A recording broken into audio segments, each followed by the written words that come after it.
Այսօր հայոց ցեղասպանության 110-րդ տարելիցն է։ Հայաստանի իշխանությունները ձեր կարծիքով ընդունում են ցեղասպանությունը այնպես, ինչպես որ եղել է 1915 թվականին։ Գիտեք, այդ հարցը միանշանակ պատասխանել հնարավոր չէ, որովհետև նրանք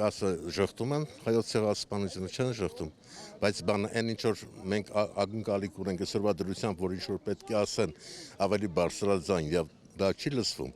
այդ արդեն ժողովրդի մոտ առաջացնում այս ամբողջ պատմությունը մենք անցել ենք, մեր ժողովրդի գլխով է անցել, այս ցավը մերն է, անկախ ամեն ինչից ինչ իշխանություններ կան, ինչ կառավարություններ կան, այդ ցավը մնալու է մեր հետ եւ այն իշխանությունը, այն կառավարությունը, որ գնալու է այդ ցավի հետ, կմնա այդ ցավի տանողը, այդ ցավի կրողը։ Եթե ինչ որ շեղումներ աճ կամ ձախ, դա ժողովրդի մոտ չի ընդունվի, որովհետև գոյություն ունի մեկ ճշմարտությունը երկու-երես մնալ չի կարող։ Այսօր մենք կարողանանք բարձրաձայնել մեր պահանջատիրությունը, կարողանանք բարձրաձայնել այն, ինչ որ մենք ժամանակի ընթացքում անարտարության հետևանքով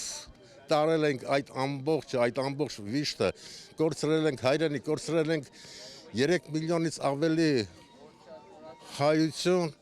եւ այսօր թափառական աշխարհի մեջ ամբողջ ազգի մեծամասնությունը, որ տարածված է սփյուռքով մեկ, դա հենց այդ ցեղասպանության արդյունքն է։ Մենք պարտավոր ենք այդ ժառանգությունը պահպանել, որովհետև այդ 10 միլիոնը մի օր համախմբվելու է մեր հայրենիքում։ Սա է մեր ամբողջ պայքարը։